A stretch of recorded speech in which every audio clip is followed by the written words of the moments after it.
Have you ever felt like your past is holding you back? Have you ever asked yourself why, despite your efforts to change, you keep running into the same invisible wall? Welcome back to the channel. Today's episode is not just about change, it's about transformation. Deep, internal, irreversible transformation. We are going to explore how your past shapes your present, how invisible patterns repeat across your life, and how you can finally rise above them, not by rejecting who you were, but by reinterpreting everything you've lived through. We'll uncover the power that lies dormant beneath trauma, disappointment, failure, and stagnation, and show how it can be used to build the life you've always imagined. This one might get uncomfortable, but it will also set you free. Let's start with the universal truth: every single one of us carries baggage. For some, it's a childhood full of neglect or pressure. For others, it's a failure that left shame. For many, it's simply years of living by other people's expectations. Whatever your story, the past isn't just something that happened. It's something that lives inside of you. It speaks through your thoughts. It hides in your fears. It directs your choices until you make the decision to face it. Take the story of Samuel. For most of his life, he thought he was just lazy, but that's what his father called him growing up. No matter what he tried, he could never finish things. Jobs, projects, relationships, until one day, during a coaching session, someone asked him, "Who taught you that success was dangerous?" That question cracked him open. He remembered being punished as a child every time he did something well, because it made his insecure father feel threatened. Samuel wasn't lazy. He was afraid of the consequences of his own brilliance. That insight changed everything. Samuel began rewriting his story. He began celebrating his wins. He allowed himself to finish, to shine, to lead. And as he did, his entire life began to shift, not because he added something new, but because he finally removed what never belonged to him in the first place. This is the first key to transformation: awareness. You cannot change what you will not face, and most people never truly face their patterns. They just repeat them, louder and longer, year after year. But once you see them, you can choose something else. You can choose to become the author of your story, not just its reader. And that leads us to the second key: acceptance. Most people think healing begins with change, but it doesn't. It begins with acceptance, not of the situation, but of your humanity, your wounds, your mistakes, your regrets. Transformation doesn't happen when you fight your past. It happens when you understand it. When you say, "Yes, that happened, and now I choose differently." Acceptance is not surrender. It's integration. It's looking at the broken pieces and realizing they're not garbage. They're ingredients for strength, for empathy, for wisdom. Let me introduce you to Maya, the woman who grew up with an alcoholic mother. Her entire childhood was chaos. As an adult, she developed control issues. She became rigid, overly responsible, terrified of uncertainty. For years, she blamed her mother, until she realized her obsession with control was a survival mechanism that helped her stay safe. And once she understood that, she could thank it and release it. Today, Maya teaches trauma-informed yoga.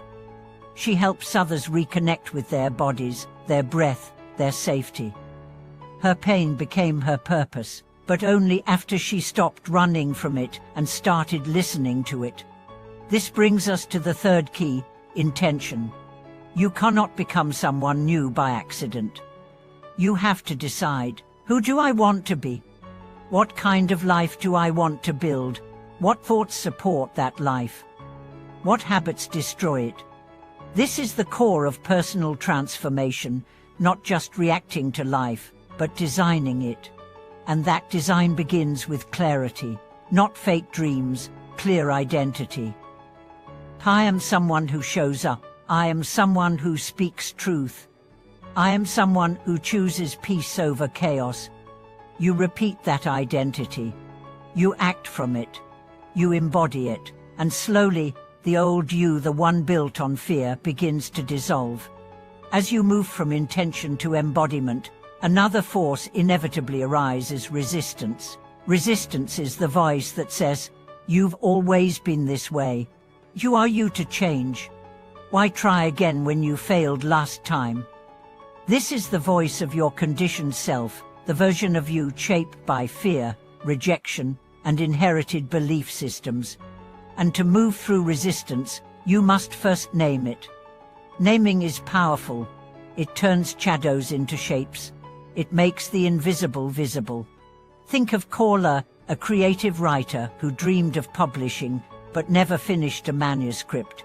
She procrastinated, self-sabotaged, and doubted every word. Through therapy, she discovered the resistance was rooted in a childhood belief: you'll never be good enough. Her parents were high achievers, critical, and cold. Her younger self internalized that approval had to be earned through perfection. Once Carla named this pattern, she didn't just write better, she wrote more freely, because she wasn't writing to prove anymore. She was writing to express. This is the paradox of transformation: the freer you become, the more of your truth you uncover. And sometimes that truth includes rage, grief, guilt, or shame. But here's the miracle. The parts of you that feel hardest to love are the ones that need your love the most. You cannot selectively numb. If you push away sadness, you also numb joy. If you avoid grief, you blunt gratitude. Emotional wholeness means letting it all exist without judgment. And this is where many begin to discover a new level of freedom: emotional resilience. Emotional resilience is not about feeling good, it's about feeling fully, and still choosing love, still choosing growth, still choosing to move forward when it would be easier to shut down. Let's talk about Jacob, a man who spent 15 years in a corporate career that slowly eroded his spirit. He made money, but he lost himself. Eventually, he broke down physically and emotionally. In recovery, she realized he had lived his entire life in reaction to what he was told he should be: the straighter student, the reliable son, the productive employee. He began asking a radical question. What if I stopped trying to earn worth and started to embody it? That question didn't change his life overnight, but it changed how he lived it from the inside out. He left his job, moved to a smaller city, became a coach. Today, she works with men navigating midlife crises. His life is simpler, quieter, but it's aligned. This word alignment is the heartbeat of transformation. When your actions match your values, your nervous system relaxes. When your choices reflect your truth, your self-respect increases. When your boundaries honor your needs, your relationships deepen. And that is when you begin to notice something powerful. Life feels lighter, not because it's easier, but because you're no longer carrying the weight of pretending. Transformation isn't about becoming someone else. It's about coming home to who you were before the world told you who to be. And once you taste that homecoming, you can never unknow it. But how do you stay committed when the path gets lonely? Because it will. Transformation often means outgrowing people, places, patterns. It can feel like loss because it is. You lose the familiar. You lose comfort. You lose the identity that used to fit like a second skin. But every loss is an invitation to deepen your connection with yourself, to become your own anchor, to learn how to belong to yourself so completely that you no longer abandon your truth to avoid rejection. And here's where community comes in, not one that tolerates your truth, but one that celebrates it. Find people who hold you to your highest self, who see your mess and stay anyway, who remind you of who you are when fear tries to make you forget. Let me share the story of Naomi, who after leaving a toxic marriage, felt shattered. She had no idea who she was outside that relationship. She feared she was too broken to love again, but she joined a women's healing circle. Week by week, As others shared their pain, she began to see herself not as alone, but as human. Healing in community taught her the final truth of transformation. It's not just for you, it's for the world you will impact once you become whole. Your healed presence becomes a bomb. Your boundaries become a model. Your story becomes a map. True transformation is not a peak moment. It's not the workshop weekend, the single retreat, the inspiring quote on your feed. It's what happens afterward. When you wake up tired but still keep your promises. When your old triggers call and you choose not to answer. When no one notices your growth but you keep growing anyway. That's when transformation roots itself. Quietly, persistently, invisibly. Let's look at Layla, a former perfectionist who spent most of her adult life micromanaging every detail. She was praised for being on top of everything, but the anxiety was unbearable. She couldn't sleep. She couldn't delegate. She couldn't enjoy anything unless it was controlled. In therapy, she began to understand where the need came from: childhood chaos, a lack of emotional safety, parents who punished mistakes. Control became her armor. But healing asked her to take off that armor, slowly, not all at once. It began with small experiments, leaving dishes in the sink, letting her son pick his own clothes, saying "I don't know" in meetings. Each act felt terrifying, but each one expanded her capacity to trust herself, others, and life. 6 years later, Layla still feels the old urges, but she no longer obeys them. She says, freedom didn't arrive like a sunrise. It arrived like a slow exhale. That's the truth for many people. Freedom doesn't come in fanfare. It comes in the way you speak to yourself, the boundaries you set, the expectations you release, the gentleness you practice. Let's talk about gentleness, because no transformation can be sustained without it. The world is harsh, judgmental, performance-driven. If your healing voice sounds like that too, you'll never feel safe enough to grow. Gentleness doesn't mean weakness. It means creating an inner environment where mistakes become lessons, not life sentences. Where failure is data, not damnation. Take Andre, a creative who never finished any project. He'd start strong, get excited, then freeze. He thought he lacked discipline, but it wasn't discipline, he lacked safety. His inner critic was so brutal that any mistake felt catastrophic. Once he learned to offer himself grace, to say, "It's okay to be new at this," his creativity flowed. He published his first book at age 47. Andre's story is a mirror for many of us. We think we need more pressure, more hustle. But what we really need is a more compassionate relationship with ourselves. Because the truth is, no one changes from shame. Long-term transformation grows from love. Accountability, yes, but not abuse. Challenge, yes, but not cruelty. So how do we anchor this kind of love into daily life? Through ritual. Not religious ritual necessarily, but personal, soul-deep rhythms that keep you connected to what matters. It could be journaling every morning, walking in silence, speaking one honest thing at dinner, lighting a candle before hard conversations, naming what you're grateful for before sleep.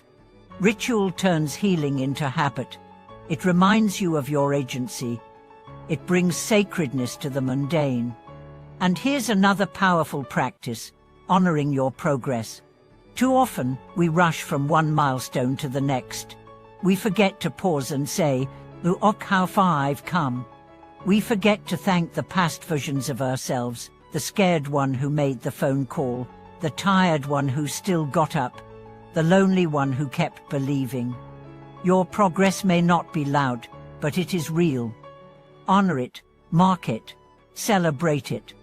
Let's revisit transformation from a spiritual lens, because eventually, every deep transformation becomes spiritual, not in a dogmatic sense, but in the sense that you begin to realize you are part of something larger. Your wounds are not just yours. Your healing is not just for you. Your purpose is not just about career or comfort, it's about contribution. You start to see that your presence matters, that your voice can heal, that your forgiveness breaks ancestral chains, that your wholeness becomes a prayer your ancestors never had the chance to speak. And that is the deeper reason to keep doing this work, not for perfection, but for participation. In healing, in hope, in collective renewal. You are not just transforming for yourself. You are becoming someone others can trust with their truth. As we bring this article to a close, let's return to the beginning. That quiet question, can I be free from the past? And now the answer is clear. Yes, but not by erasing it, by reclaiming it, by saying, this happened, it shaped me, but it will not define me.